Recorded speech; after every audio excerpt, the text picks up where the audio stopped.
You want to do intro? It's your turn to do intros this week. Okay. Ready? That's a lot of pressure. You gotta count down. Oh, hi. I just went like... What just happened? I don't know. You know how to do intros? You did it once. Now I'm laughing too much. Okay. Hello, welcome to this week's episode of Themes to Be Seen. I'm Tara Kostick. I'm Matt Klaus. Hi, Nick. There's more. What? There's more to the intro. I'm not good at intros. I get really shy. I don't know why. You don't get shy any other time of the show. Regardless, our show focuses on significant works of film, whether it be music videos, movies, what else? Just all sorts of things.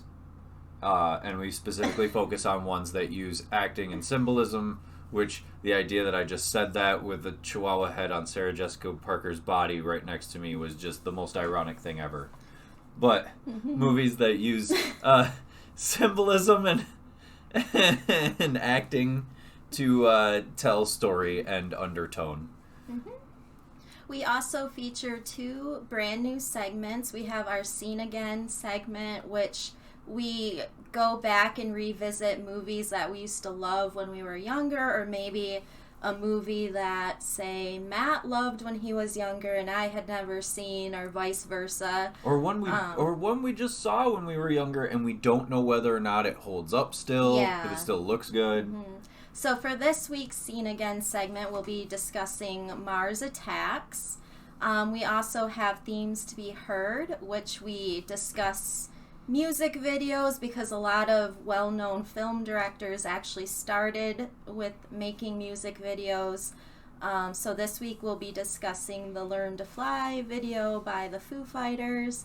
And then I'm very excited because we finished our It Follows analysis last week, so this week it means we're starting a brand new movie, and this is one of my favorite movies of all time. Now, I want to interject that one of the reasons we picked this movie is because there's only like 2 weeks before our Christmas special, and there wasn't really enough time to do like a full hard analysis on a in-depth film.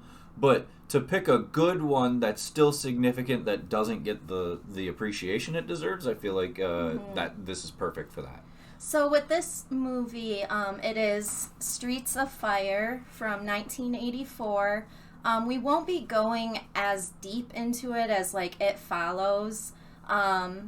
It's, like I said, it's more of a cult classic. It is music driven, so we just wanted to showcase a movie that we think more people should know about, because it is a well-known director that made the movie. It has an all-star cast and fantastic music, and one of very few people you'll ever see in pop culture who is banned from the set of Saturday Night Live.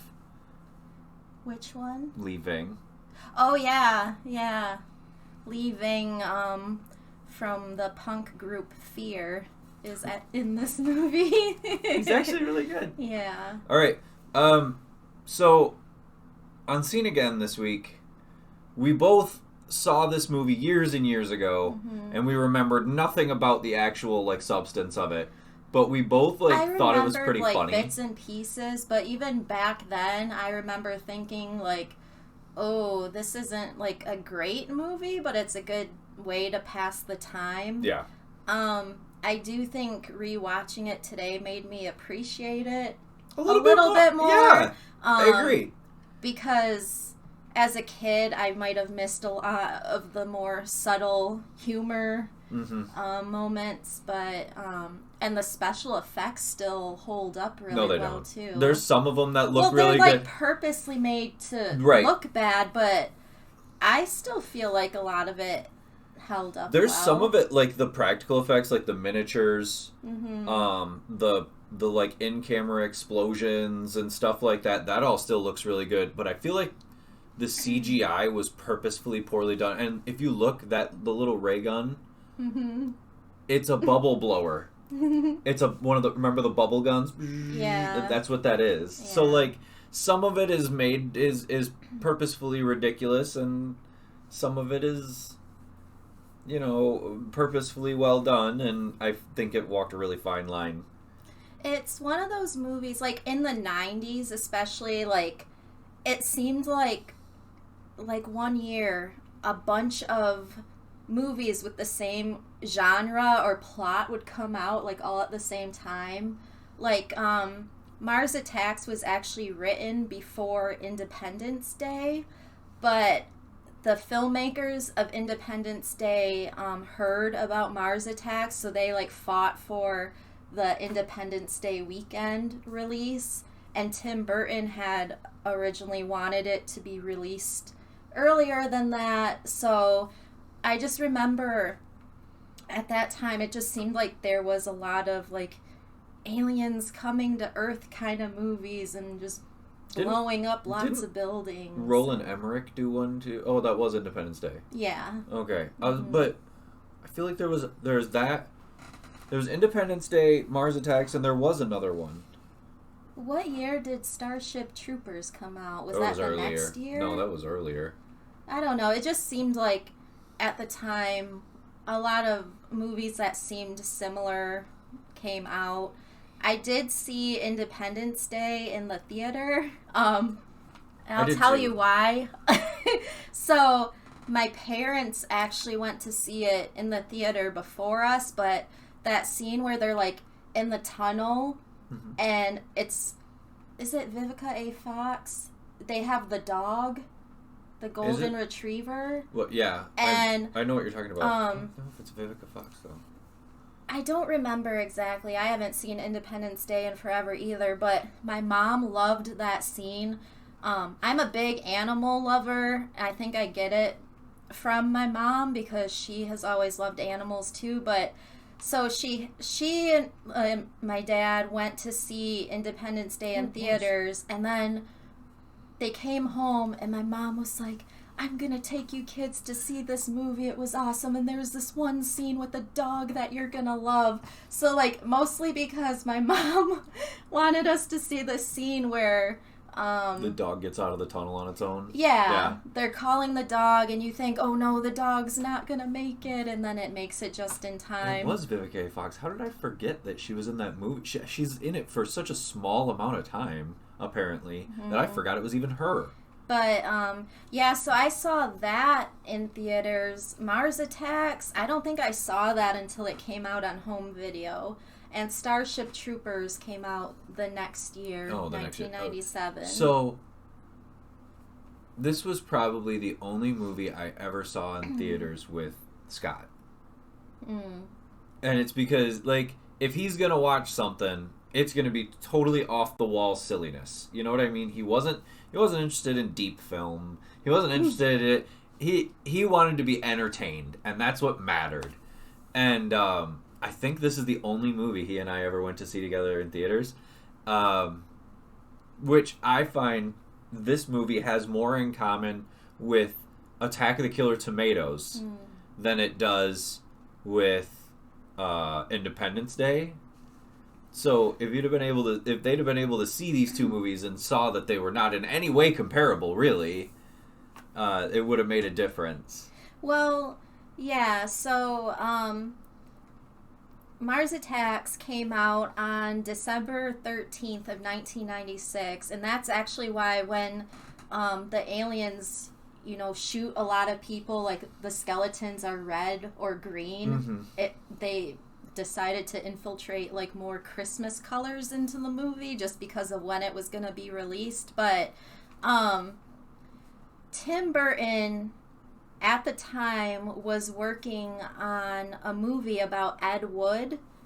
I've never actually seen that entire movie, but he fell upon this script and thought it would be, like, the perfect way to honor, like, Ed Wood's Plan 9 from Outer Space, or, like, other campy sci-fi movies. So this was written by Jonathan Gems. There were actually a lot of like rewrites and stuff, and in the 80s there was a British punk rocker filmmaker named Alex Cox that was trying to make this. And if you've never heard of Alex Cox, he made the movie Sid and Nancy, and he also made Repo Man. See, the Criterion that I have out there. That's one that you got that I haven't gotten to see yet, but Sid and Nancy's one of the most tragic films ever made. It's hard to watch. So yeah, like I'm trying to imagine this like cut like through his vision. Like that would have been so. It's a completely different movie. Yeah. It's not silly. It's not. It might have still been funny, but it would have been very dry. Mm-hmm. It wouldn't. All the characters wouldn't have been so over the top. Yeah.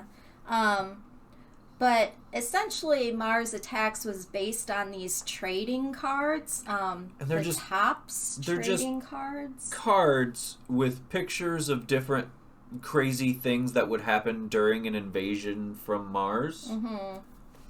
And that's the only way to describe them. Like, I'm surprised we couldn't get any of the images for the thing. But but they were just very pulpy. They looked like the old what were they called? EC comics that like did like Tales from the Crypt and stuff like that. That's what these cards looked like. And the budget was originally they were trying to negotiate like a $100 million contract because Tim Burton loves like claymation and stop motion and stuff, which he had previously done a lot of work with. So he wanted more like stop motion effects in this movie, and then the budget just kept getting cut. I think the final production budget was like a total of $80 million. So everything is just like computer generated. Or like I said earlier, just silly. Mm-hmm. Like a lot of like the props are silly things just repainted. Yeah. A lot of the effects are just like the camera turned on an angle and somebody crawled. You know what I mean? Mm-hmm.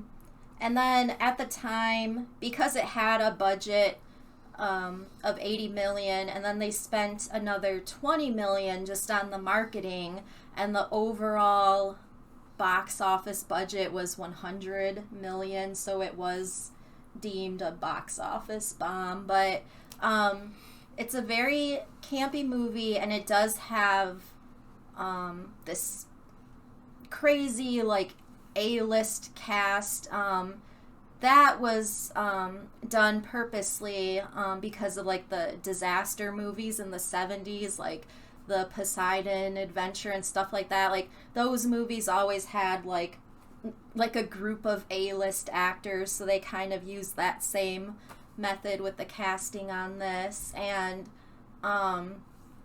when Warren Beatty was actually supposed to play the president, which explains. I think that's why Annette Bening is in this, because I've always gotten this feeling about her that she only wants looks to work down on like certain projects and stuff, and like just from seeing her in like award shows and stuff like that, she just kind of always had that attitude, in my opinion. But like she sees herself as A-list and nothing less. Yeah. Mm-hmm. So for her to do a movie like this was kind of surprising, but it makes sense knowing that Warren Beatty was supposed to be in it.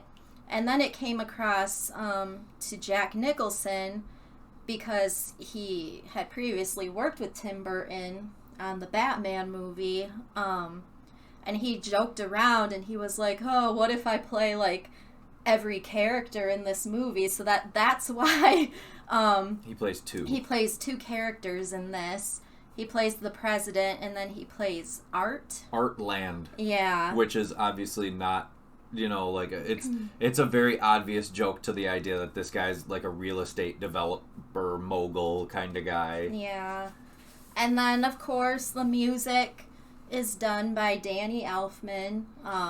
If you don't know who Danny Elfman is, where have you been for the past 40 years? He does so much more than just working with Tim Burton. Like, he's the singing voice of Jack Skellington in The Nightmare Before Christmas. But in the 80s, he had a band called Oingo Boingo. They were like this fun kind of party band, like with a bunch of people. That's a picture of Danny Elfman right there. But he does... It was like a synth pop group. Yeah.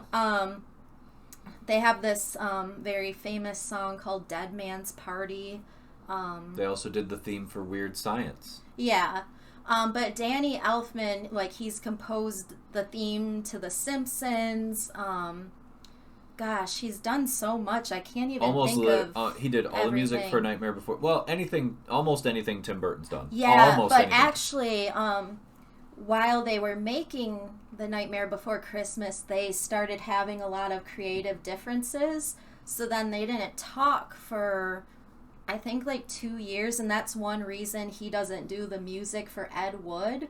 And then they just... like decided to meet up like in a coffee shop or something to make up, and so this movie is like their reconciliation with each other. And it's obvious, like most of the time, Danny Elfman scores from like low end brass sections, a lot of tubas, a lot of French horns. Yeah.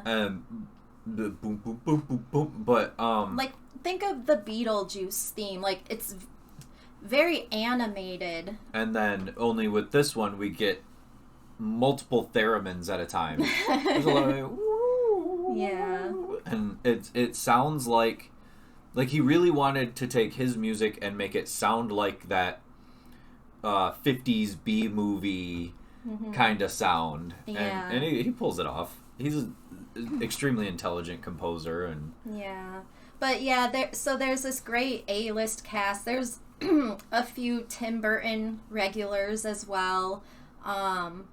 Like Sylvia Sidney, she's the grandmother in this movie who ends up being like very crucial to the plot, but she was a classic Hollywood actress as well.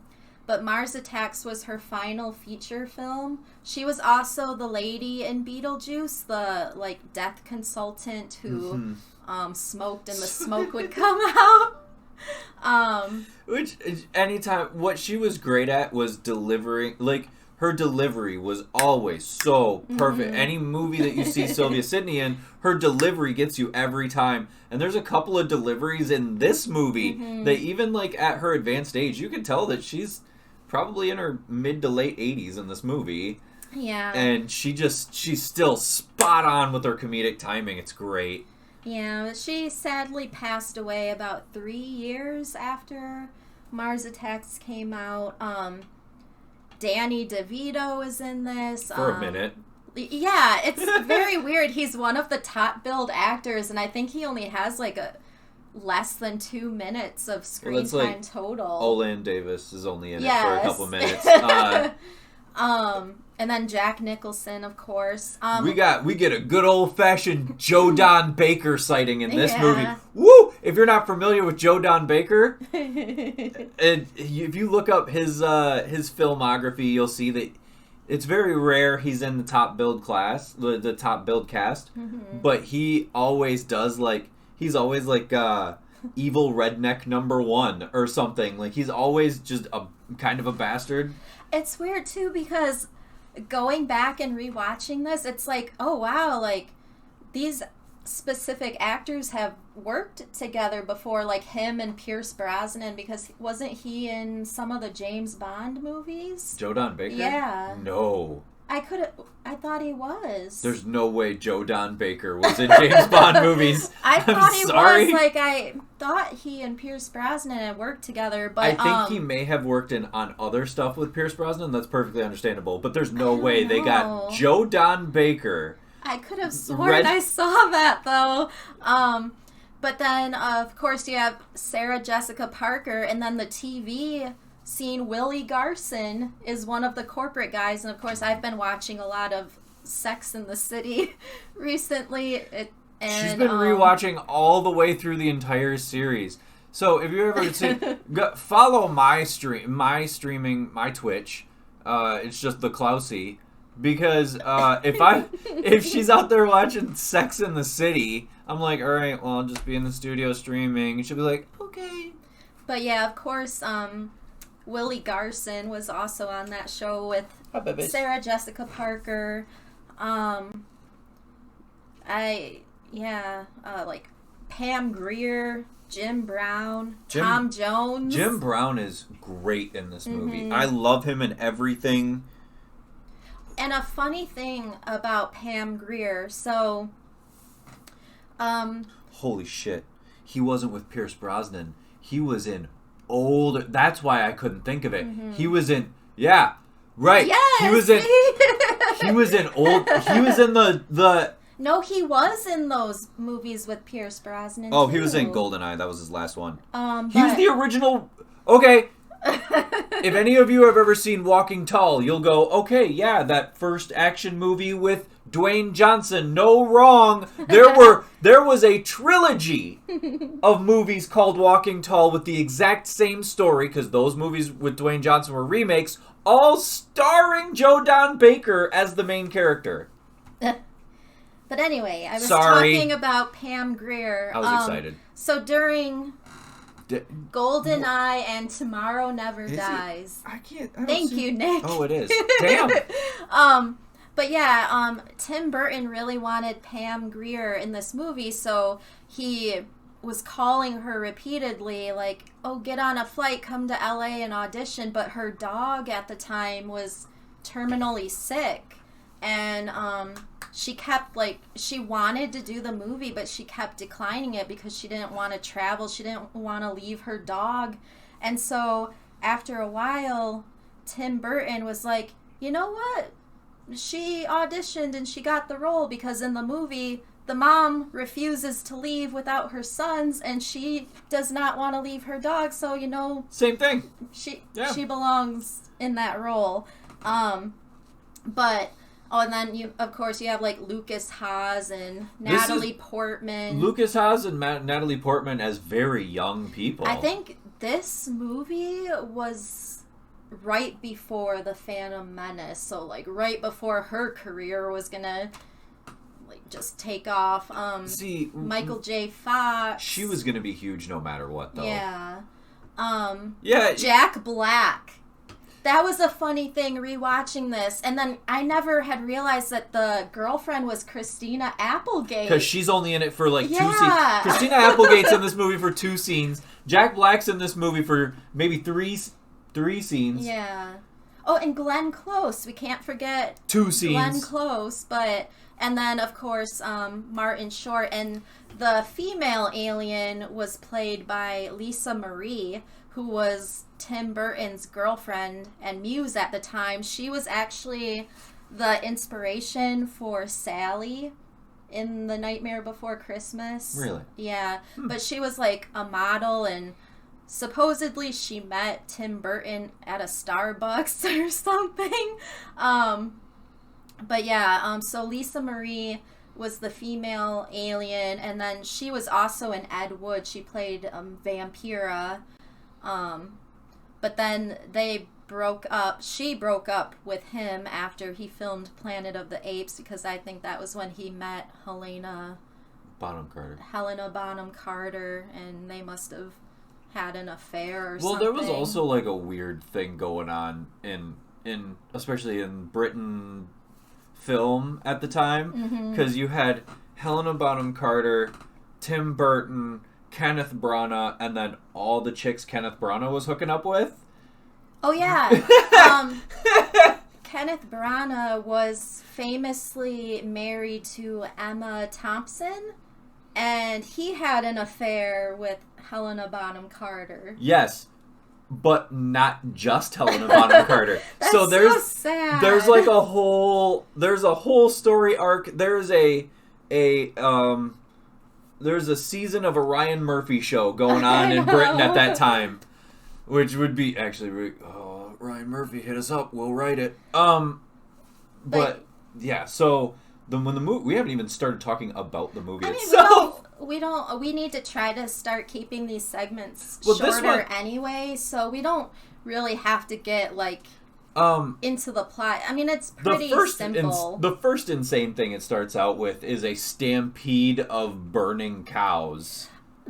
Okay, and rewatching this too, I was like, wow, like, they really are taking a lot of time just focusing on the people. Like, I feel like watching it when I was younger, I remember things getting to it a lot faster, but you don't actually see the aliens for a good like a little 30 minutes while. Yeah. They're kind of just introducing all the characters, and there were actually supposed to be a lot more characters in this movie than there actually are. And one funny thing about this, the aliens when they talk and there's that translator that translates their voice to English. And it does it completely incorrect every time. Yeah, that was the voice of Roger Jackson, the voice of Ghostface in the Scream movies. Oh, yeah? Because of his performance in this movie, he got the audition for Scream. Oh, that's cool. Yeah. Which, if you've never seen this, the language that the aliens speak is just at, and it's just there's no sense to be made of it. So but yeah, it's like some of the scenes in this are kind of reminiscent of like Independence Day, like where they meet up and it's supposed to be this like peaceful communication, and like in Independence Day where they blow up, like all the people are on the top of that building like welcome to Earth, and they blow it up. This movie kind of has like, I don't know, just has a similar sequence. So what's funny is if Independence Day wouldn't have gotten the July release, and this would not have gotten pushed forward to Christmas, this would have looked like a parody movie.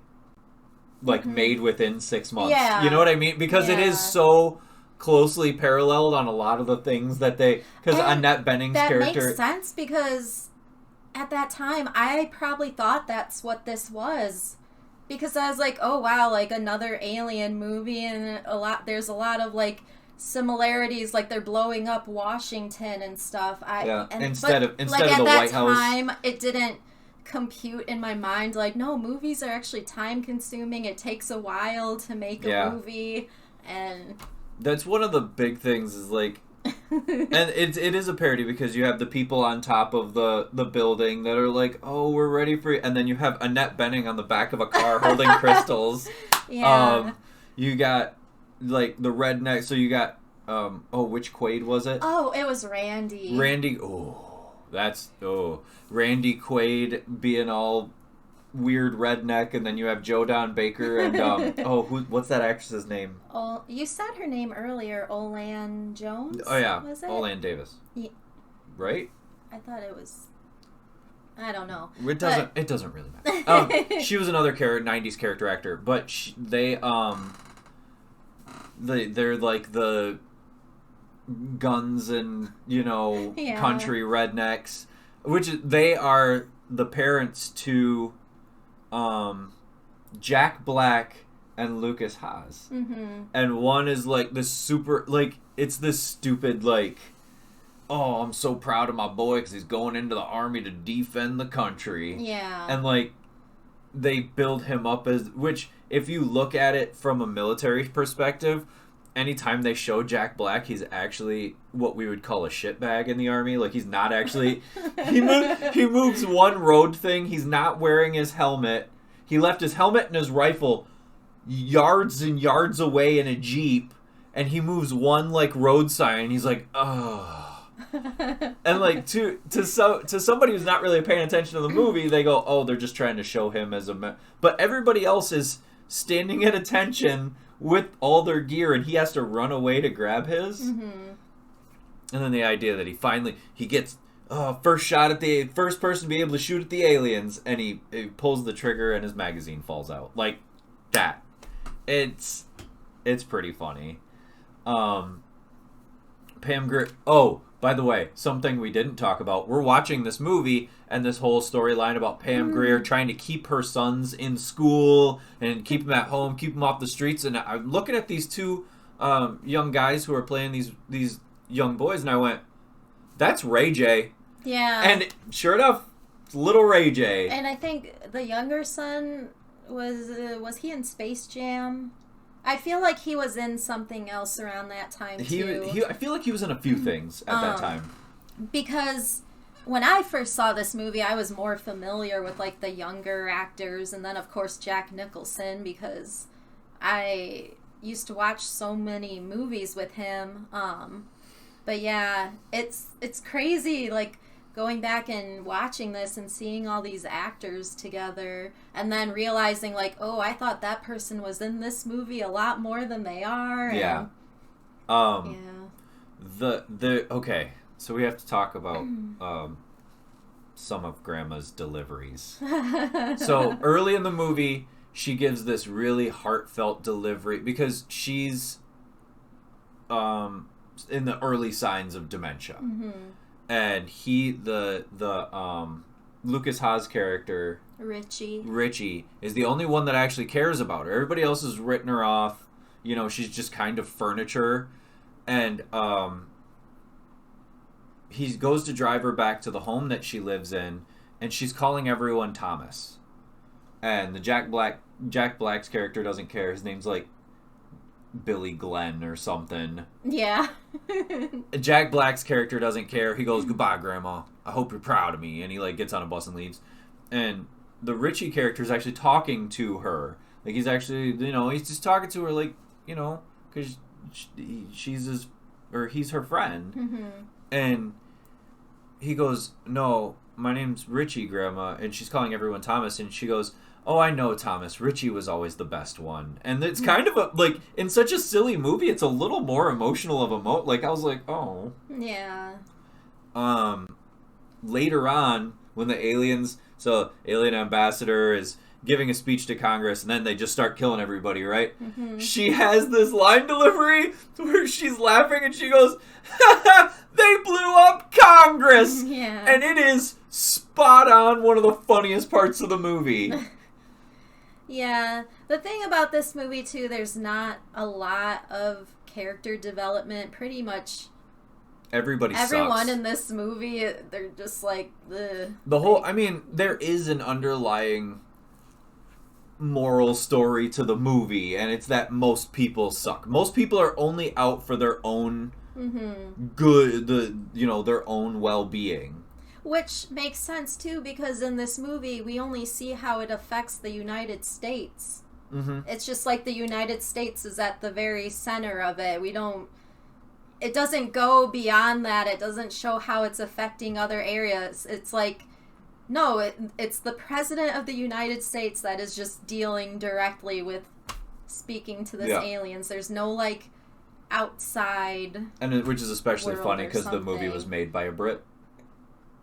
Right? Like that makes it even funnier. And then if you want to continue with that line that I was on, the people who don't only care about themselves end up being the ones who are the saviors of everyone else. Yeah. So eventually, because Jim Brown's character eventually sacrifices himself to save everybody, and he becomes one of the saviors of the group he was with, which includes Tom Jones playing himself for some reason. I guess apparently Tim Burton met him backstage at one of his shows and just offered him a role, and Tom Jones was like, yeah, why not? But the final shot of this movie is of Tom Jones. I have no idea why they decided this was the final shot. Just falconing some sort of golden eagle or something. And there's deer around him, and that's just the final shot of the movie. He starts singing. It's not unusual to the animals. I don't know. This movie is just bonkers. It's insane, but it was kind of worth a rewatch. But I'm glad honestly, we watched it. As bonkers as it is, I still feel like it could have pushed that a little bit more. I feel like he didn't want to go... he wanted the absurdity of everything else that was happening and the dryness of some of the humor to stay. Mm-hmm. So if you go any crazier with one side or the other, then you're not giving dry humor, or it doesn't fit with. Yeah. You know what I mean? So he was trying to walk a balance that I can understand, because in there are parts of this where you're like, oh, that doesn't seem like it belongs. That doesn't seem like it was in the rest of the movie. Like the spaceships just going around, and or the aliens taking a selfie but making sure they time it so that the Taj Mahal is blowing up behind them. That doesn't seem like it fits in with the rest of the movie. You know what I mean? Yeah. I don't know, but eventually, apparently Howard Stern on his show back then when this movie came out claimed that he wrote the climax of the movie when he was working at WNBC in 1982. He made like a little comic drawing called Slim Whitman versus the Little Aliens from Mars or something like that. So he said, like, he didn't accuse the movie of anything. He was just talking about it on his show, how he went and saw the movie and he got like freaked out because he was like, whoa, I came up with that exact idea like in the early 80s of aliens listening to Slim Whitman's music and the alien attack being thwarted. Which I call bullshit. Because while we were watching this, I said that the climax of this film is the exact same as the climax of Attack of the Killer Tomatoes. Because what saves Earth, what kills the monsters, is the gross high note of an annoying song. In Attack of the Killer Tomatoes, it's a completely fictional song called Puberty Love. And it's supposed to be like a teen heartthrob, like it's supposed to be making fun of like early Donny Osmond. Whereas in this movie, it's called Indian Love Call, which is super racist. But I can't remember the name of the artist. But it's almost like in Mars Attacks? Yeah. It's Slim Whitman. Oh, okay. Yeah. It's kind of a racist song, but it's also like super yodely. So whenever he starts yodeling, that's when we see it blowing up the aliens' heads. Here's the filmography of that kid, by the way. So Soul Food, Mars Attacks. He was in Space Jam. He was in The Fan. Waiting to Exhale. So he was around for he did some big stuff. But yeah, so it was fun.